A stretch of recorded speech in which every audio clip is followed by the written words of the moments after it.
47 surgical procedures, 47 human beings subjected to experimental organ transplantation, 0 survivors. These numbers were meticulously documented in a leather-bound journal discovered in 1891, hidden behind a false wall in what had been the surgical theater of Belmont Plantation in Charleston County, South Carolina.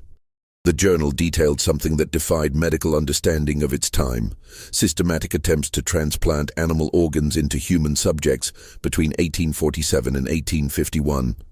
What makes this discovery particularly disturbing is not just the experiments themselves, but the clinical precision with which each failure was recorded, the careful notes on suffering duration, and the chilling fact that local authorities had known about these procedures and actively helped conceal them for over 40 years.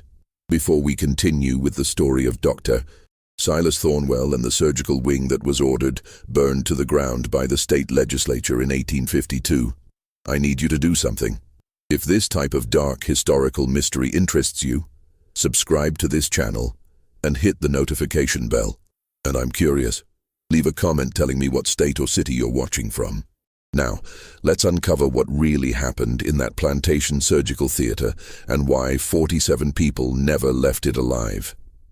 The discovery of that journal would never have occurred if not for the Great Charleston Fire of 1891, which consumed 12 city blocks and revealed architectural secrets that families had paid handsomely to keep buried.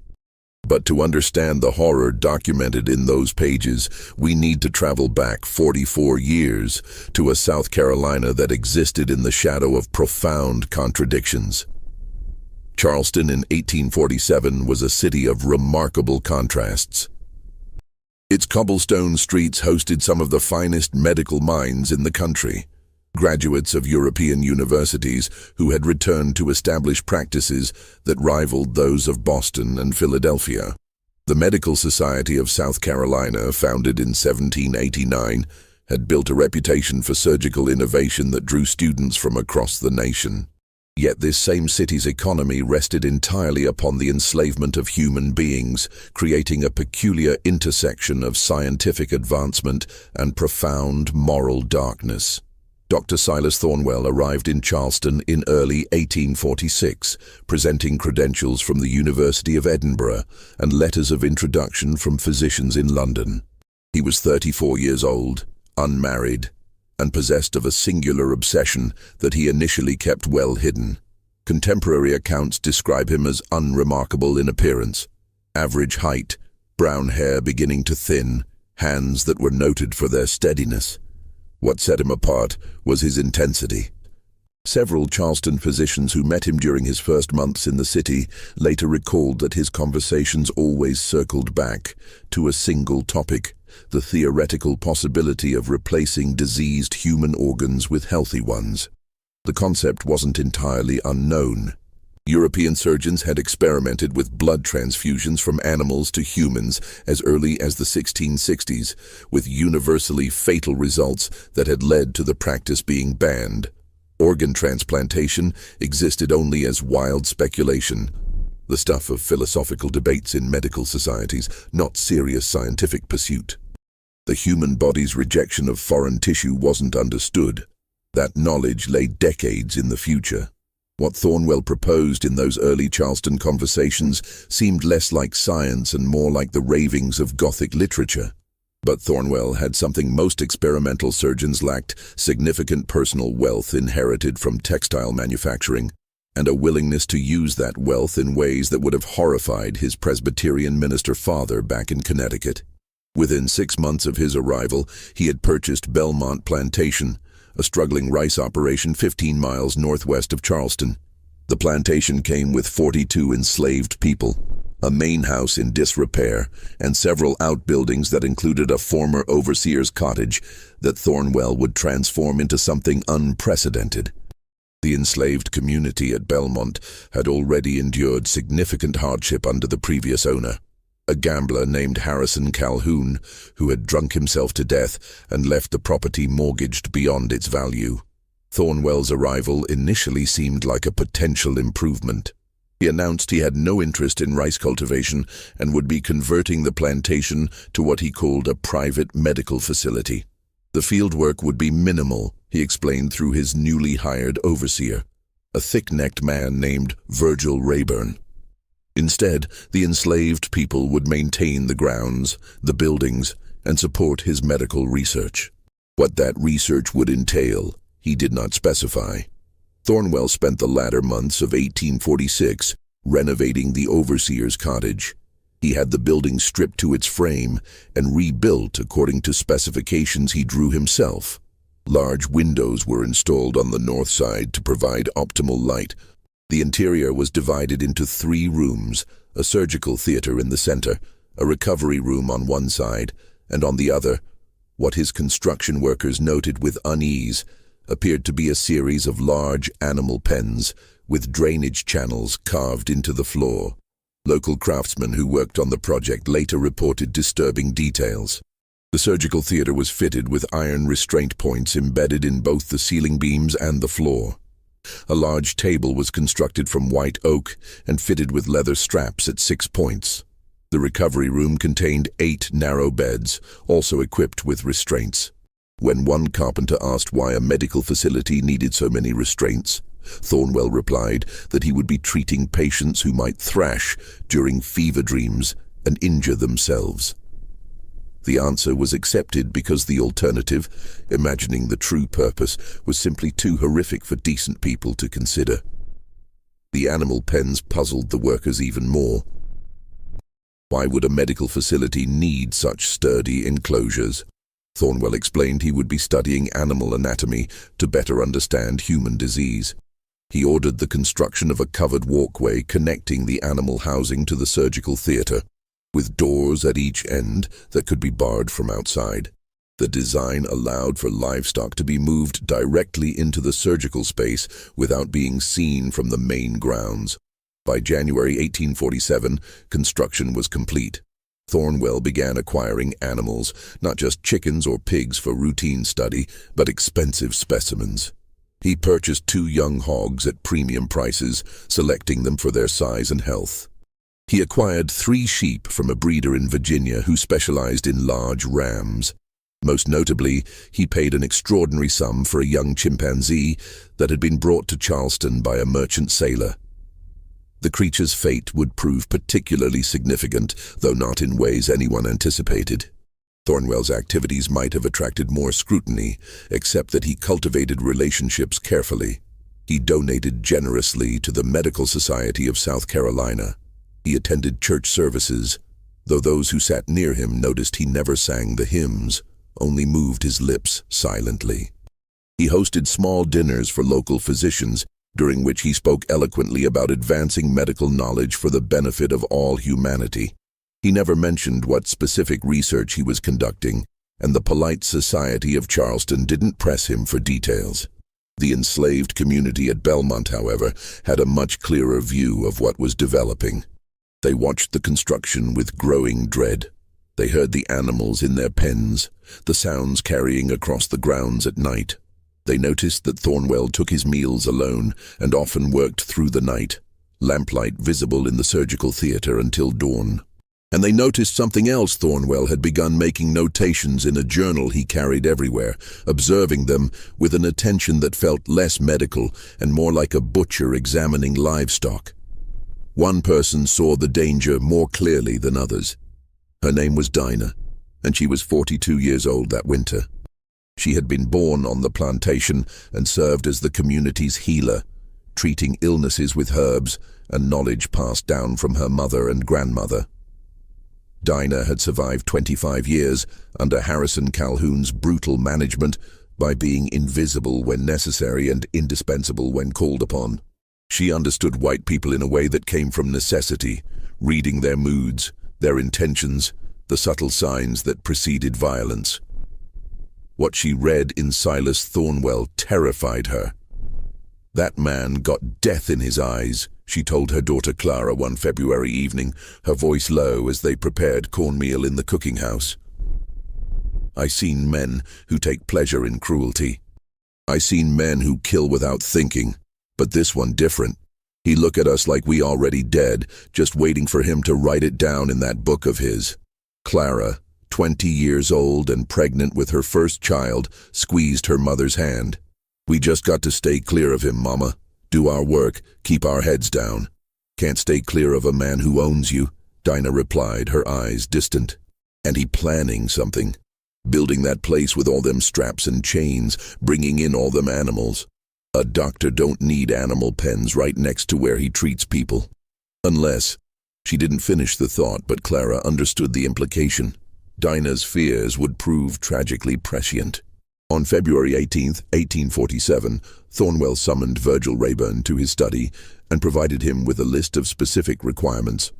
He needed to identify enslaved individuals who met precise criteria, relatively young, in apparent good health, and notably showing signs of particular illnesses or weaknesses that Thornwell had been documenting.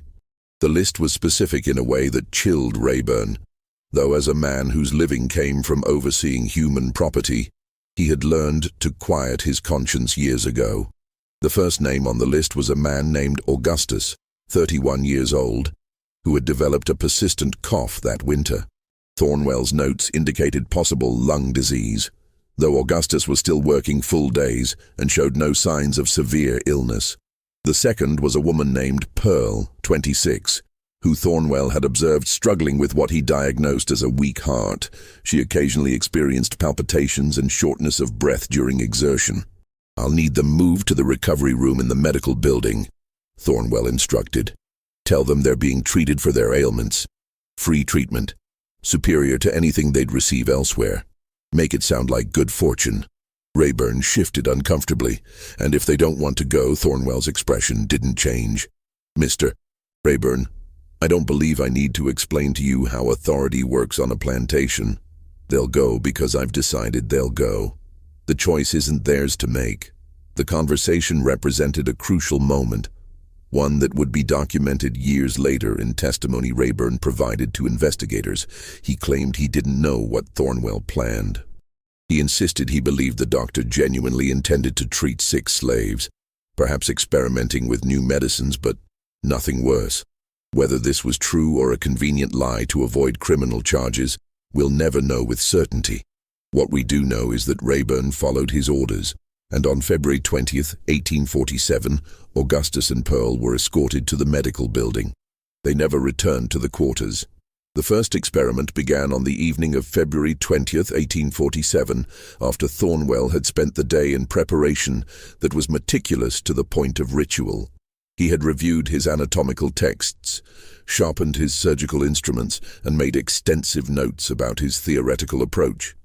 His journal from that day, which would later be entered into evidence during the legislative inquiry, reveals both the precision of his planning and the absolute absence of any moral hesitation.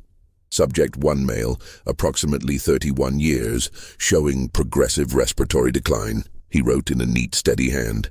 Hypothesis: replacement of diseased lung tissue with healthy animal equivalent may restore respiratory function. Selected donor juvenile pig, age approximately 6 months, demonstrating excellent health and vigor. Proceeding with right lung transplantation, as this represents less risk of immediate cardiac complications. The clinical language concealed an act of unimaginable cruelty. Augustus had been told he would receive treatment for his cough. He had been given what Thornwell described as medicine, but was actually a mild sedative mixed with whiskey. When Augustus became drowsy and compliant, he was moved to the surgical theater and secured to the table. The restraints were explained as necessary to keep him still during treatment. By the time Augustus began to understand what was actually happening, it was too late. What occurred in that surgical theater over the next 3 hours defied every principle of medical ethics that existed, even in that morally compromised era. Thornwell attempted a procedure that wouldn't be successfully performed on humans for another 100 years, and he attempted it without anesthesia. Ether wouldn't be demonstrated publicly until October of that same year, and without any understanding of infection control, blood typing, or tissue rejection. The journal entry that followed the surgery was brief. Subject 1 expired at 11:47 p.m., approximately 2 hours and 15 minutes post-procedure. Immediate cause respiratory failure combined with severe hemorrhaging. Notes for future attempts: need faster surgical technique to minimize blood loss. Animal tissue integration not observed due to rapid decline. Conclusion: failure. But methodology shows promise with refinement. Augustus's body was buried in an unmarked grave at the edge of the plantation property before dawn. Rayburn supervised the burial, telling the enslaved community that Augustus had died from his lung disease despite the doctor's best efforts. The story was accepted not because anyone believed it, but because the alternative was too terrible to confront, and because enslaved people had learned that survival often required accepting obvious lies without protest. Dinah knew better. She had heard sounds from the medical building that night, not screams exactly, but something worse. Muffled noises that suggested someone struggling against restraints, unable to cry out fully. She had seen Thornwell emerge the next morning, his clothes changed but spots of blood still visible on his boots, and she had noticed that the young pig Thornwell had acquired 2 weeks earlier was gone, its pen empty and cleaned. "They killed Augustus," she told a small group of trusted people that evening, her voice barely above a whisper. "Whatever that man doing in that building, it ain't healing. It's something else, something evil. But what could they do?" Speaking to white authorities meant certain punishment or death. Running meant leaving family behind and likely being caught and returned. The trap was perfect and total. They could only watch and wait and pray they wouldn't be chosen next. Thornwell waited 3 days before selecting his second subject. Pearl, the woman with the weak heart, was brought to the medical building on February 23rd. She had been monitored constantly since Augustus's death, with Thornwell checking her pulse multiple times daily and making extensive notes about her symptoms. His journal reveals that he understood his first failure resulted partly from attempting too complex a procedure. For his second attempt, he chose what he considered a simpler approach. The entry reads, "Subject 2 female, approximately 26 years, demonstrating cardiac arrhythmia and reduced stamina. Hypothesis: animal heart tissue, properly integrated, may strengthen weakened cardiac function. Selected approach: partial transplantation of lamb heart tissue to supplement rather than replace existing organ. Donor female lamb, age 8 months, excellent cardiovascular health." The procedure took place on the night of February 23rd. Pearl survived 6 hours post-surgery. The cause of death was listed as acute cardiac failure with extensive hemorrhaging. Her body joined Augustus's in the unmarked graves. The pattern had been established. Every 3 to 4 days, Thornwell selected another subject. His criteria evolved as he learned from each failure. He began choosing younger subjects, theorizing that youth meant stronger recovery potential. He varied his approach, attempting kidney transplants, liver tissue grafts, even a procedure involving sheep lung tissue that he hypothesized might prove more compatible than pig lung. The methodology remained consistent: sedation through deception, restraint, surgery without adequate pain control, meticulous documentation of the inevitable failure, and burial before dawn. The journal recorded each death with the same clinical detachment: Subject 3, Subject 4, Subject 5. Names were rarely used. Thornwell referred to the enslaved people as numbered subjects, as if they were laboratory specimens rather than human beings. By March, the enslaved community at Belmont was paralyzed by terror. 4 people had been taken to the medical building. None had returned. The official explanations: died from their existing conditions, died from complications during treatment, convinced no one. People began refusing to report illnesses, fearing that any sign of weakness would make them targets. Parents coached children to appear healthy no matter how they felt. Dinah herself became Thornwell's 8th subject on March 12, 1847. He had observed her treating others with herbal remedies and diagnosed her with what he called chronic digestive disorder. She occasionally experienced stomach pains, a common enough condition that she had never considered significant. On the evening of March 12th, Rayburn came to her door and informed her that Dr. Thornwell wished to treat her condition. She knew what this meant. She embraced her daughter Clara, whispered instructions about where she had hidden her herbs and healing knowledge, and walked to the medical building without resistance. Fighting would only mean being dragged, and she preferred to maintain what dignity remained available to her. Dinah survived 11 hours after Thornwell attempted to graft pig stomach tissue into her abdomen. Her last words, recorded by Thornwell in his journal with what reads as frustration rather than remorse, were, "God see you." She died just after dawn on March 13th, the 9th person Thornwell had killed in the name of medical advancement. Her death marked a turning point. Clara, grief-stricken and pregnant, did something extraordinarily dangerous. She approached a white minister, who had occasionally visited the plantation to conduct services, a man named Reverend Thomas Alston, who had a reputation as relatively sympathetic to the enslaved population's spiritual welfare. She told him people were dying at Belmont, not from disease, but from something being done to them in the medical building. Alston's response would later be documented in letters he wrote to colleagues, letters that eventually played a role in the investigation. He listened to Clara's account with what he described as growing horror, but he did not immediately act. Instead, he did what many supposedly moral men did. In that era, he convinced himself that a reasonable explanation must exist. A trained physician experimenting to help sick slaves, surely that couldn't be as sinister as this distraught girl suggested. He told Clara he would look into the matter, but privately he did nothing, afraid of making accusations that might prove embarrassing. This inaction cost lives. Thornwell continued his experiments through March and into April. His technique improved. He worked faster, lost less blood during procedures, refined his surgical approach, but the fundamental problem remained unsolvable.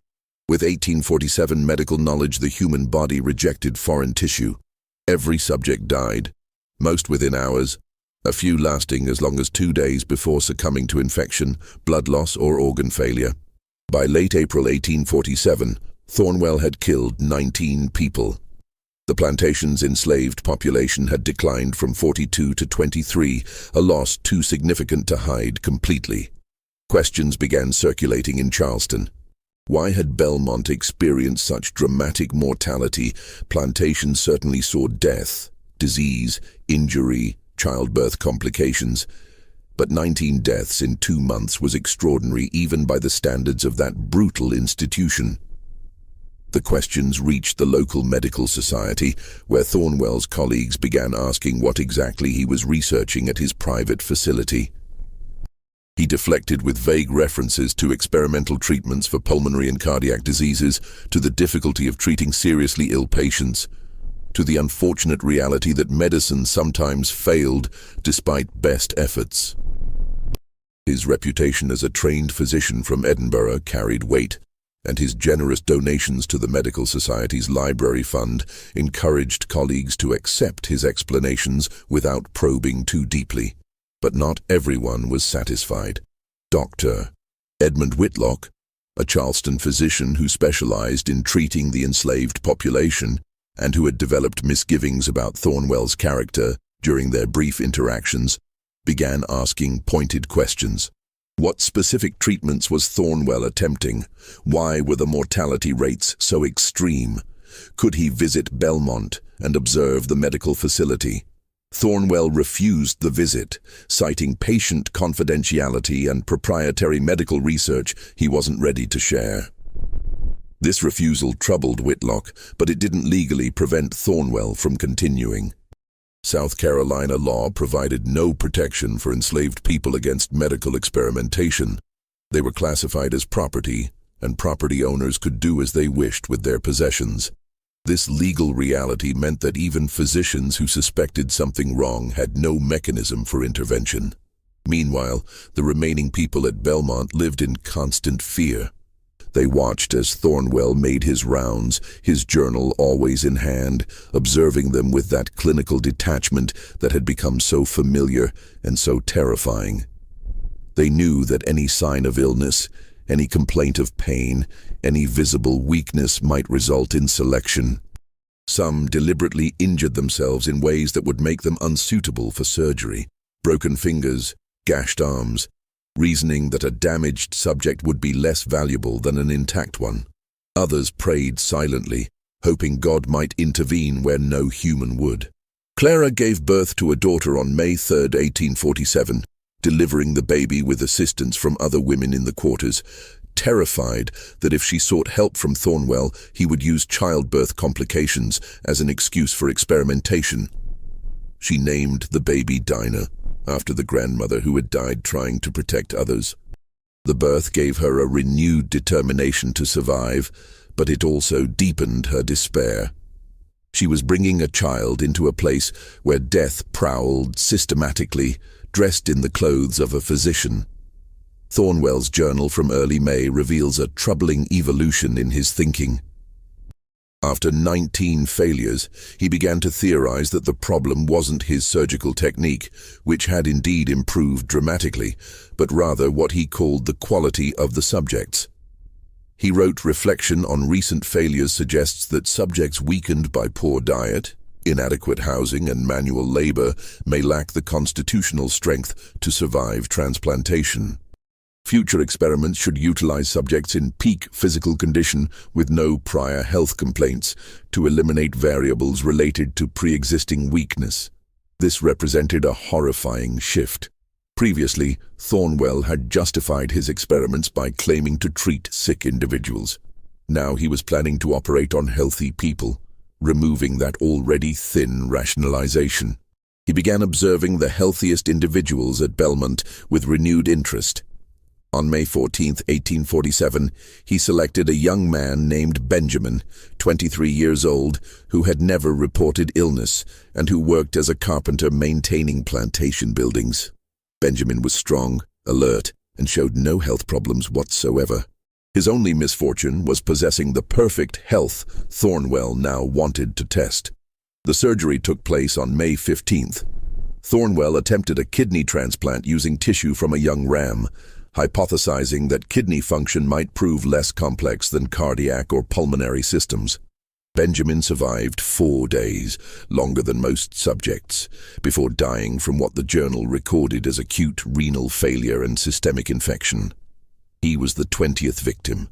That same week, 3 events occurred that would eventually unravel Thornwell's operation, though none would move quickly enough to prevent many more deaths. First, Dr. A. Whitlock wrote to the Medical Society of South Carolina, formally requesting an investigation into the mortality rate at Belmont.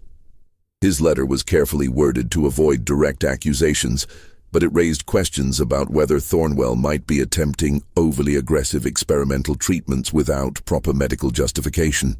Second, an enslaved man named Isaac, 35 years old, escaped from Belmont. He had watched 20 people die and decided that running, even with its enormous risks, was preferable to waiting for selection. He made it as far as Georgetown, 40 miles north, before being captured. When interrogated about why he ran, he told his captors that the doctor at Belmont is killing people. This statement was recorded but largely dismissed. Enslaved people making accusations against white property owners were rarely believed, and Isaac's claims sounded fantastical. Third, and most significantly, a medical supply merchant in Charleston became suspicious about Thornwell's orders. The merchant, a man named Robert Finch, had been selling Thornwell surgical instruments, laudanum, sutures, and other supplies for several months. The quantities were unusual, far more than a single physician treating occasional patients should need. Moreover, Thornwell had recently requested several specialized instruments, large-bore needles, vascular clamps, and cutting tools more commonly used in veterinary medicine or butchery than in treating human patients. Finch mentioned his concerns to Dr. Whitlock during a chance encounter at a medical society meeting. Whitlock shared his own suspicions, and the two men decided to approach the society's leadership with their concerns. However, they faced a significant obstacle. Thornwell had donated enough money to have substantial influence with the society's governing board, and several board members were reluctant to investigate a fellow physician based on what they considered circumstantial evidence and speculation. The bureaucratic delays would prove fatal. Through May and June of 1847, Thornwell continued his experiments at an accelerating pace. His journal shows increasing obsession and decreasing caution. He was no longer selecting subjects based primarily on health conditions. By this point, nearly everyone at Belmont was healthy, simply because the sick had already been killed. Instead, he began choosing subjects based on what he called anatomical optimization. He measured people. He recorded their weights, heights, lung capacities, pulse rates. He compared these measurements to the animals he had acquired and selected human subjects whose physical dimensions most closely matched the donor animals, theorizing that size compatibility might improve transplant success. The journal reveals a mind that had completely abandoned any recognition of the subjects as human beings with rights, feelings, or dignity. They had become variables in an equation he was determined to solve. Subject 23 was a teenage boy named Samuel, 16 years old, selected because his chest measurements closely matched those of a young pig Thornwell had purchased specifically for this experiment. The surgery, performed on May 28th, attempted a double lung transplant. Samuel survived 14 hours. His death was recorded with unusual frustration. Subject 23 showed stronger vital signs than previous subjects, suggesting improved technique and subject selection.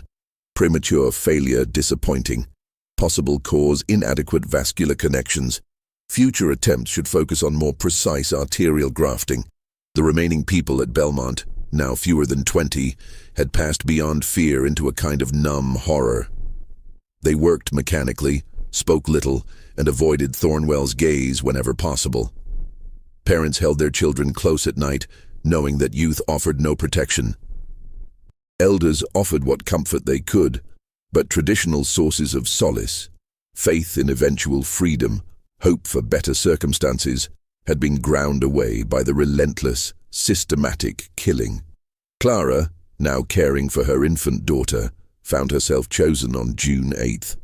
Thornwell had noted that she had recovered quickly from childbirth and appeared to be in excellent health. His entry reads, Subject 27 female, approximately 21 years, recently postpartum. Excellent cardiovascular health observed during childbirth recovery. Subject demonstrates superior physical resilience, making her ideal for cardiac transplantation experiment. Hypothesis: youth and recent successful childbirth indicate strong constitutional health that may support integration of animal cardiac tissue. Clara was taken from her nursing infant and brought to the medical building. Unlike earlier subjects, she screamed and fought. She begged to be allowed to feed her baby one more time. Thornwell's response, recorded in his journal, was chilling. Subject 27 demonstrated significant distress and resistance, required additional restraints and double dose of sedative. Such emotional instability may compromise experimental results. Future subject selection should consider temperament as variable. The surgery took place on the evening of June 8th. Thornwell attempted to graft sheep heart tissue onto Clara's existing heart, a procedure he had tried twice before with equally fatal results. Clara survived 18 hours, dying on the morning of June 9th. Her baby, left without a mother or anyone able to nurse her, was given to another woman to feed, but the infant struggled without her mother and died 3 days later. The double death, mother and infant, finally pushed the enslaved community beyond endurance. A group of 4 men, knowing they faced likely death whether they acted or not, decided to try reaching Charleston to tell authorities what was happening. They understood this was probably suicidal. Running from a plantation was a capital offense. Making accusations against a white property owner was essentially suicide. But watching their community be systematically killed had become unbearable. The 4 men, James, Henry, William, and Peter, left Belmont on the night of June 14th. They made it approximately 8 miles before being spotted by a patrol. 3 were captured immediately. Peter, the youngest, managed to escape initial capture and ran for Charleston, arriving exhausted and terrified at the offices of a lawyer named Marcus Whitfield, who had a reputation for occasionally taking cases involving enslaved people. Peter's account, delivered in gasping, terrified fragments, finally provided the testimony that would break the case open. He described watching 28 people taken to the medical building and none returning. He described the sounds from that building at night, not screaming exactly because Thornwell's sedatives prevented that, but groans and the sounds of struggle against restraints. He described seeing Thornwell's bloodied clothes, the burial details, the atmosphere of terror. Whitfield, to his credit, took the accusations seriously. He had heard rumors about unusual mortality at Belmont from multiple sources now. Isaac's earlier claims, Dr. Whitlock's concerns, questions circulating in legal circles. He decided to bring Peter's testimony directly to the Charleston County Sheriff, a man named Daniel Patterson, who had authority to investigate even prominent citizens if criminal activity was suspected. Patterson's initial reaction was skepticism. The accusation seemed fantastic, a respected physician systematically killing enslaved people for medical experiments. It sounded like the plot of a sensational novel, not reality. But Whitfield pressed him, pointing out the multiple independent sources raising concerns about Belmont. Patterson agreed to visit the plantation, though he made clear he was investigating claims of excessive mortality, not accusations of deliberate killing, which he still found difficult to believe. The visit was scheduled for June 20th, 1847. Patterson sent word to Thornwell that he would be conducting a routine inspection of the property's medical facilities, a notification that was legally required. This advance notice would prove nearly disastrous for the investigation. Thornwell received Patterson's notification on June 16th. His response reveals both cunning and desperation. He understood that evidence of his activities existed throughout the medical building: surgical tools with blood residue, the restraint mechanisms, the animal pens with their drainage systems, and most damningly, his journal with its meticulous documentation of 29 murders disguised as medical experiments. He spent June 17th through 19th attempting to sanitize the facility. He cleaned surgical instruments obsessively. He removed the most obvious restraints from the surgical theater, though the bolt points remained visible in walls and floors. He moved several animals to a barn on the far side of the plantation property, and he hid his journal behind a false panel he had constructed in the surgical theater wall, a panel concealed behind a cabinet of medical texts. But he couldn't hide everything. The graves existed, 29 bodies buried in a row at the property's edge. The recovered room still showed signs of its true purpose, with the narrow beds and their attached restraints. The surgical theater, despite cleaning, had blood traces in the wood grain of the floor and table.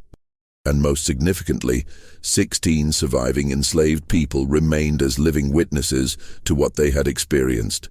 Thornwell's plan was to present himself as a dedicated physician who had attempted to treat seriously ill people with experimental therapies, all of which unfortunately failed.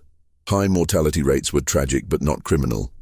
He would emphasize his credentials, his intentions to advance medical science, and the legal reality that enslaved people were his property to treat as he saw fit. He believed, with some justification, that the legal system would support a white physician's right to experiment on people he owned. What he didn't anticipate was Sheriff Patterson's thoroughness. Patterson arrived on June 20th, accompanied not just by deputies, but also by Dr. Whitlock, whom he had asked to provide medical expertise in evaluating the facility. Whitlock had been pushing for investigation for weeks and was grimly determined to uncover the truth. The inspection began in the medical building. Patterson examined the surgical theater, noting the bolt points and asking their purpose. Thornwell explained they were for securing delirious patients who might injure themselves. Patterson noted the drainage channels and the proximity to where animals had clearly been kept. Why was there a direct connection between animal housing and a surgical theater anatomical study? Thornwell replied smoothly. Understanding animal physiology helps inform treatment of similar conditions in humans. Dr. Whitlock examined the surgical instruments and found several that troubled him. Large cutting tools, vascular clamps, needles of unusual size. Dr. Thornwell, these instruments seem more suited to veterinary work than treating human patients. Can you explain their purpose? Advanced surgical techniques sometimes require specialized tools, Thornwell responded. I've been attempting procedures that go beyond conventional medicine. What procedures exactly? Patterson asked. Thornwell hesitated, then offered a partial truth. Experimental organ treatments, attempting to address diseases of the heart, lungs, liver, kidneys through direct surgical intervention, and the results unsuccessful thus far. Medicine involves trial and error, Sheriff. Sometimes patients die despite our best efforts. Patterson moved to the recovery room. 8 narrow beds, all with restraint mechanisms. Why does every bed have straps? Doctor, post-surgical patients often experience fever and delirium. The restraints prevent them from tearing at sutures or injuring themselves during recovery. It was a plausible explanation. Everything Thornwell said was carefully constructed to sound reasonable if one didn't look too closely. Patterson and Whitlock exchanged glances, both feeling that something was deeply wrong, but unable to immediately prove criminal activity. Then, Patterson asked to speak with the enslaved people who worked at the plantation. Thornwell tensed visibly, but couldn't refuse without appearing guilty. He attempted to control the situation by suggesting they speak with Rayburn, the overseer, who could provide context for any claims. Patterson agreed to speak with Rayburn, but insisted on also interviewing others privately. The interviews took place in the main house's kitchen, away from Thornwell's direct oversight. Patterson spoke with 5 people, including 3 who had witnessed others being taken to the medical building. Their accounts, delivered with the careful caution of people who knew that saying the wrong thing could mean death, nonetheless painted a consistent and disturbing picture. A woman named Ruth, 38 years old, described what she had seen people go in that building. They don't come out. We hear things at night. Then we bury someone next morning. Been like that since March. Near 30 people dead now. What kind of things do you hear? Patterson asked. Ruth hesitated, glancing toward the door as if Thornwell might be listening. Sounds like someone being hurt but can't scream proper. Muffled sounds, and then quiet. Next day, doctor tells us someone died from their sickness, but she trailed off. But what? But some of them wasn't sick when they went in. Some was healthy as could be. Similar accounts came from the others Patterson interviewed. Healthy people being taken to the medical building. Strange sounds. Bodies buried before dawn. An atmosphere of terror that had settled over Belmont like a fog. Patterson noticed that all of them mentioned Thornwell's journal. He apparently wrote in it constantly, observing people and making notes before selecting them. Where is this journal? Patterson asked Thornwell when they resumed the official inspection. I maintain medical records of all patients and research subjects, Thornwell replied. Those records are confidential and also represent proprietary medical research. I'm not comfortable sharing them without legal compulsion. I'm a county sheriff investigating possible criminal activity, Patterson said, his tone hardening. That constitutes legal compulsion. Produce the journal, Doctor. Thornwell's face went pale. He made a show of checking his study, his living quarters, the medical building, anywhere except the hiding place behind the wall panel. After an hour of searching, he claimed the journal must have been misplaced, perhaps stolen by one of the enslaved people who resented his authority. The claim was transparent. Whitlock challenged him directly. Dr. Thornwell, I've known you for a year. I've never seen you without that journal. You carry it everywhere. You've misplaced it the very day a sheriff arrives to investigate. That strains credibility. The inspection ended with Patterson declaring that he would be conducting a more thorough investigation, including examination of the burial sites and formal interviews with all survivors. He left deputies at Belmont with instructions to prevent anyone, Thornwell included, from leaving the property or disturbing any potential evidence. That night, in the main house, Thornwell sat alone with a glass of whiskey and contemplated his situation. He had killed 29 people in pursuit of what he still considered legitimate scientific research. He had detailed documentation of every death hidden behind a wall. He had 16 living witnesses to the terror he had created, and he had a sheriff who clearly suspected the truth. His options were limited and grim. He could destroy the journal, But that wouldn't eliminate the physical evidence or the testimony. He could flee, but where he would be fugitive from justice, unable to practice medicine. He could try to brazen it out, relying on the legal system's protection of white property rights and the medical establishment's reluctance to condemn a colleague.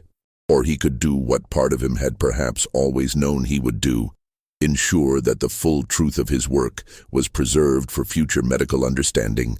Consequences be damned. Because despite everything, Silas Thornwell still believed he had been engaged in groundbreaking research that future generations would vindicate. He retrieved the journal from its hiding place and sat reading his own entries by lamplight, remembering each subject, each procedure, each failure. Tomorrow he decided he would present Sheriff Patterson with the full documentation. Let them judge him. Let history judge him. He would not destroy the record of his work. This decision would have consequences that neither Thornwell nor Patterson could fully anticipate. Sheriff Patterson returned to Belmont on June 21st with a magistrate, 2 additional deputies, and a representative from the State Medical Board. The latter's presence indicated that this had escalated beyond a local investigation. The medical community needed to understand what had occurred and potentially discipline one of its own. Thornwell met them on the main house porch. He appeared composed, even defiant. Without preamble, he handed Patterson his journal. You want to understand what I've been doing? Read this. Every procedure is documented. Every hypothesis, every result, every conclusion. This represents pioneering medical research that attempted to solve problems that currently kill thousands. Patterson opened the journal and began reading. His expression shifted from skepticism to shock to barely controlled rage as he turned pages. The clinical language couldn't obscure what was being described: systematic human experimentation resulting in deliberate death. Subject 1 through Subject 29, each entry detailing a person's selection, the procedure performed on them, and their inevitable death. These are people, Dr. Thornwell, Patterson said quietly, his voice tight with anger. You're writing about people as if they were laboratory specimens. They were subjects in medical research designed to advance surgical science, Thornwell replied. In Europe, physicians regularly conduct experimental procedures. The only difference here is that I had access to subjects whose loss wouldn't impact society's functioning. These were enslaved laborers, Sheriff. Property. Under South Carolina law, I had every right to use my property in pursuit of scientific advancement. The argument was legally sound in the twisted logic of 1847 slavery law, which classified enslaved people as property rather than persons. Thornwell believed this would protect him. He was about to learn otherwise. The magistrate, a man named Charles Henderson who had 20 years of legal experience, examined the journal carefully. He read several entries in full, his face growing increasingly grim. Finally, he looked up at Thornwell. Doctor, your legal analysis is flawed in several critical respects. First, while South Carolina law does classify enslaved people as property, it also includes provisions against wanton destruction of valuable property. You've destroyed 29 human beings worth considerable money. Second, the manner of death matters. Even property law recognizes that some acts are so excessive, so cruel, that they constitute criminal behavior regardless of the victim's legal status. Third, and most significantly, you documented evidence of medical malpractice so egregious that it threatens the reputation of the entire medical profession. Thornwell's composure cracked slightly. Malpractice. I was attempting advanced surgical procedures that... You were performing surgeries you knew would be fatal, Henderson interrupted. You documented that knowledge. Your own journal shows you understood that transplanting animal organs into humans would result in death, yet you continued anyway. That's not medicine, Doctor. That's systematic killing disguised as research. Doctor. Whitlock, who had been reading over Henderson's shoulder, added his assessment. Dr. Thornwell, I'm formally recommending to the State Medical Board that your license be revoked. You've violated every ethical principle of medical practice. You've brought shame to our profession. And you've provided ammunition to those who criticize scientific medicine as barbaric.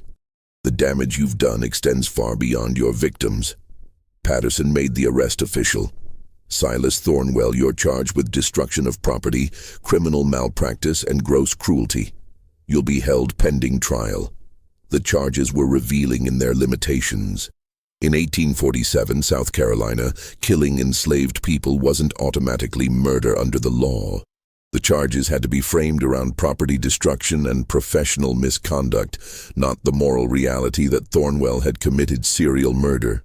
This legal framework would prove controversial and would contribute to later reforms, though such changes came too late for Thornwell's victims. The investigation expanded rapidly. Patterson ordered excavation of the burial site, confirming 29 bodies buried in shallow graves, all showing signs of surgical intervention. The State Medical Board convened an emergency hearing to examine Thornwell's actions and their implications for medical regulation. Newspaper accounts appeared in Charleston papers, though they treated the story with surprising restraint. The white establishment was uncomfortable with the implications of publicizing a case that highlighted the horrific possibilities enabled by slavery law. Meanwhile, the surviving people at Belmont, 16 souls who had endured months of terror, faced an uncertain future.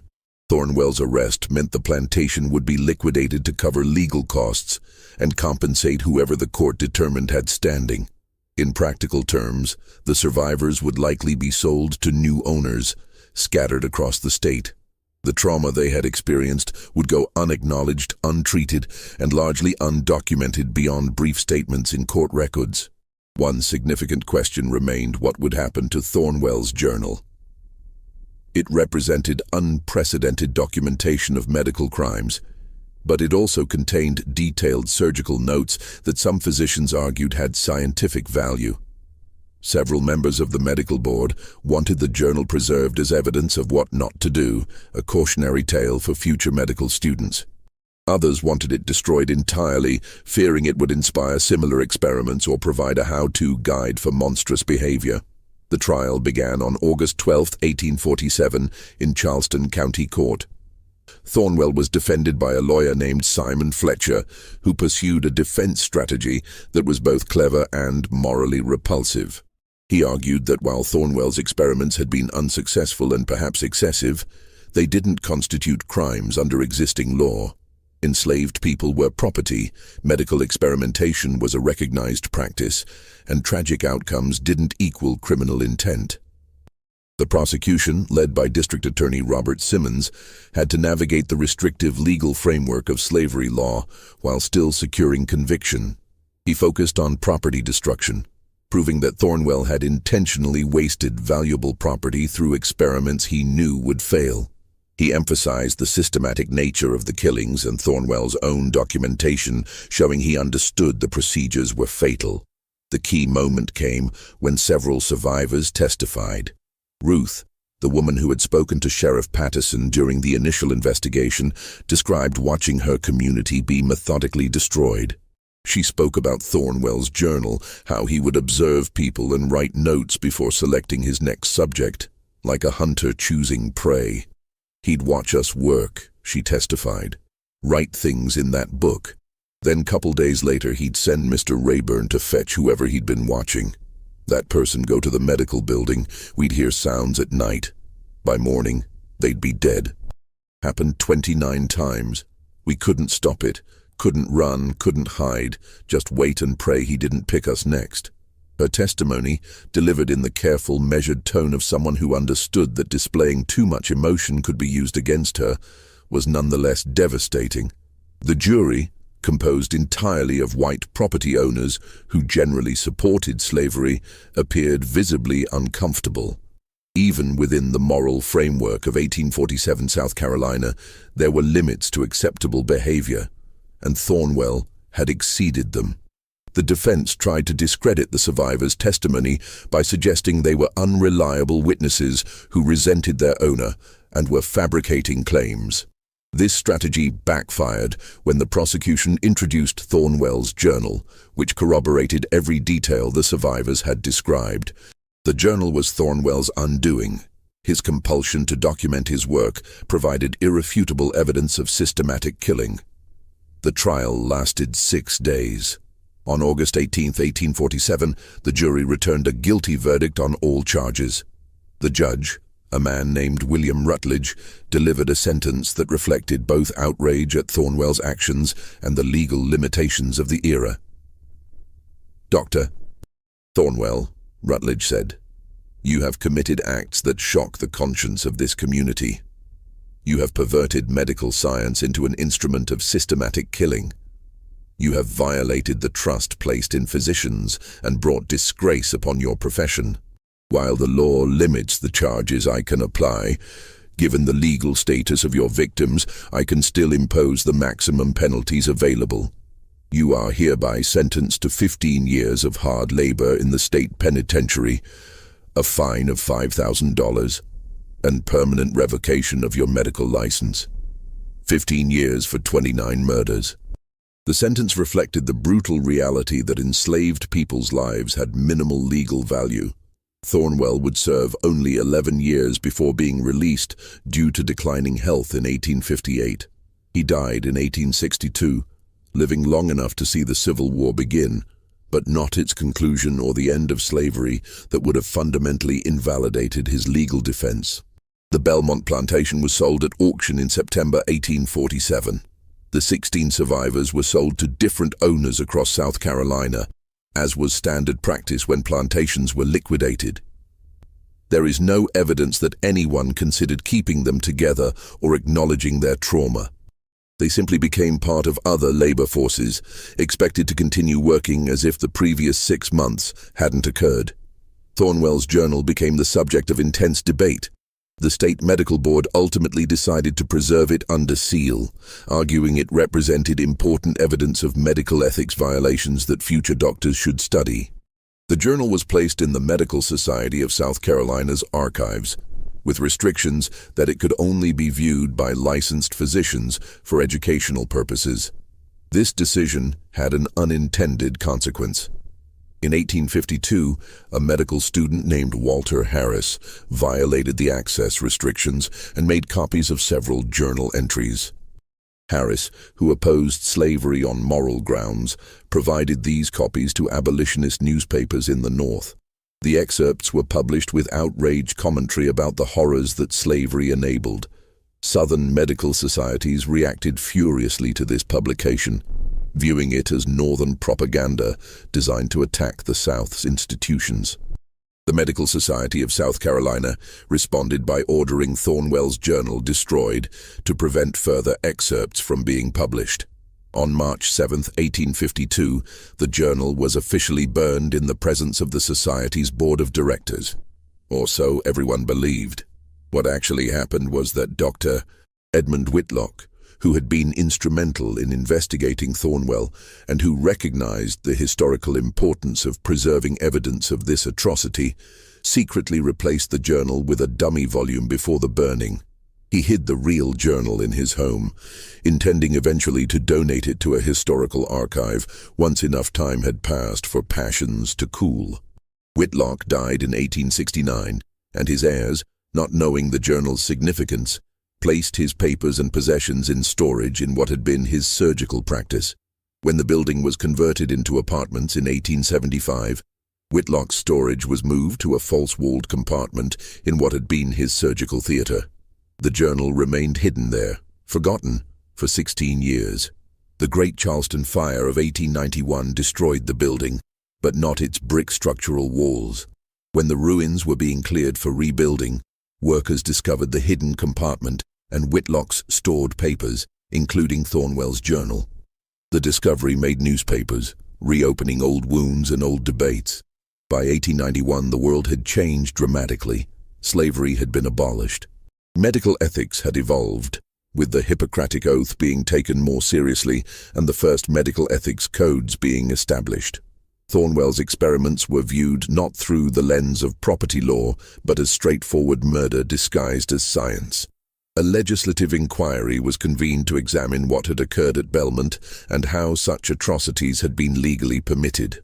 The inquiry's report, published in 1893, included extensive quotes from Thornwell's journal and testimony from two survivors who were located and interviewed, Ruth and a man named Thomas, now both in their 70s, living in different states. Their testimony provided additional details about the terror at Belmont.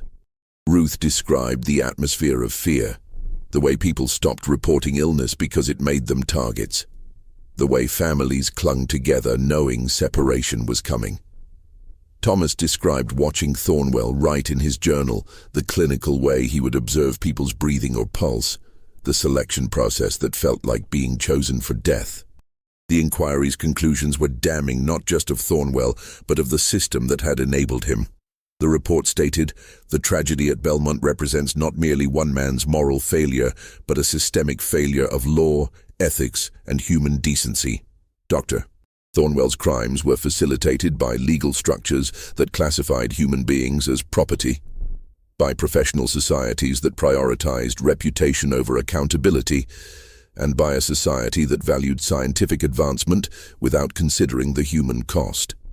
We cannot undo the harm that was done, but we can acknowledge that these 29 people were victims of both an individual monster and monstrous institutions. The 16 survivors of Belmont scattered after the plantation's liquidation. Research in the years following the 1891 rediscovery identified fates for some of them. Ruth lived until 1899, dying in Greenville, South Carolina, at age 90. Thomas survived until 1902, living in Georgia with family. Others disappeared from historical records, their ultimate fates unknown, as was common for formerly enslaved people whose lives were rarely documented. The baby who lost both mother and grandmother, little Dinah, survived her precarious first months and was raised by another woman from Belmont named Frances. She lived to adulthood, married, had children of her own, and died in 1912. Her descendants, interviewed during research for the 1893 inquiry follow-up, reported that she never spoke about her early childhood. Whatever she might have remembered of those months, she kept silent. Thornwell's surgical theater, the building where 29 people were killed, was burned by order of the state legislature in 1852, the same year the journal was supposedly destroyed. The foundation was excavated and the bricks were scattered. Nothing remains of the structure today except a historical marker placed in 1994 at what is now a county park, noting that a plantation once stood on this site and that tragic events occurred here. The marker doesn't provide details. There was controversy about how explicitly to acknowledge what happened. The final wording reads, Belmont Plantation, 1846-1847. Site of medical experiments that resulted in the deaths of 29 enslaved people. These individuals died as victims of both individual cruelty and systemic injustice. Their names, largely unrecorded in historical documents, deserve remembrance. Augustus, Pearl, Dinah, Samuel, Clara, Benjamin, and 23 others whose identities were lost to history. May their suffering not be forgotten. The names were drawn from testimony and records that survived. 23 others remain unnamed, their identities lost because Thornwell's journal referred to them only as numbered subjects, and no other records preserved their names. They died anonymously and remain anonymous even in memorialization, a final indignity added to the horrors they endured. Thornwell's journal, the rediscovered original, is now housed in the South Carolina Historical Society's archives. Researchers can access it under strict protocols, and it has been extensively quoted in academic works about medical ethics, slavery, and the history of human experimentation. Reading the journal remains a disturbing experience. The clinical language and careful documentation of suffering create a portrait of a mind that had completely divorced itself from moral consideration.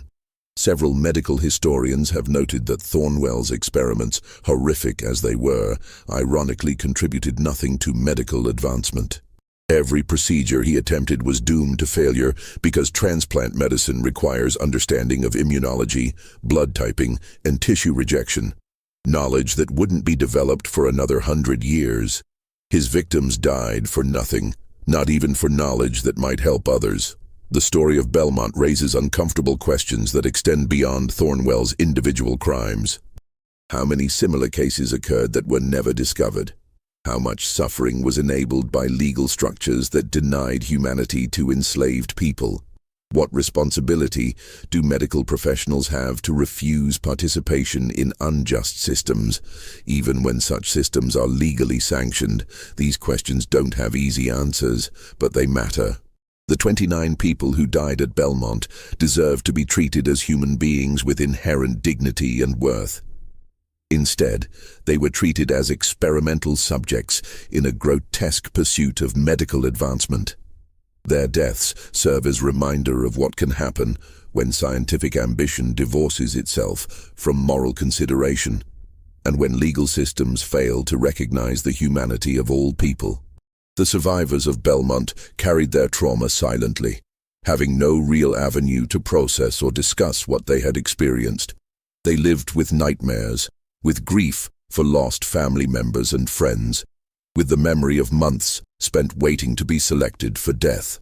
The psychological toll was never acknowledged by the systems that had failed to protect them, never treated, never even recognized as legitimate suffering. This aspect of the tragedy, the invisible wounds that survivors carried, may be as significant as the visible deaths. We have no record of how Ruth coped with losing nearly 24 people from her community, including watching some of them walk to the medical building knowing they wouldn't return. We don't know how Thomas processed the trauma of months spent in fear.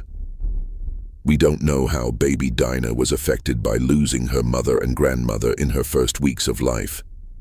What we know is that they survived, that they continued, that they found ways to live in a world that had tried to reduce them to property and experimental subjects. Their survival itself is testimony to human resilience, though that resilience should never have been tested so horrifically. The final disposition of Thornwell's remains is unknown. He was buried in an unmarked grave after his death in 1862, his family apparently unwilling to acknowledge him publicly. There is no memorial to his existence except as a cautionary tale, an example of how medical ambition without ethical constraint produces only horror. The real memorials belong to his victims. Augustus, who was told he would be treated for a cough and instead became the first person murdered in Thornwell's surgical theater. Pearl, who worried about her heart and found herself on an operating table. Dinah, the healer who understood what was coming and walked to her death with dignity intact. Samuel, Clara, Benjamin, and 23 others whose names time has erased but whose suffering remains part of the historical record. Their story deserves remembrance not because it is uplifting or redemptive, there is no redemption here, but because it is true, because it happened, because 47 surgical procedures and 29 deaths occurred, because one man decided that medical advancement justified any atrocity, and because a society built on slavery provided the legal and social framework that made such horrors posing. Sibla, what do you think of this story? Do you believe the historical record accurately captured what happened at Belmont? Or might there be even darker truths that remained hidden? This case raises questions about medical ethics that remain relevant today. How do we balance scientific advancement with human rights? What safeguards prevent similar abuses in modern medical research? Leave your thoughts in the comments below. If you found this dark chapter of American history compelling, subscribe to this channel and hit the notification bell to never miss stories like this. Share this video with someone who appreciates untold historical mysteries. Until next time, remember that the most terrifying monsters in history weren't supernatural. They were human beings who convinced themselves that their goals justified any means.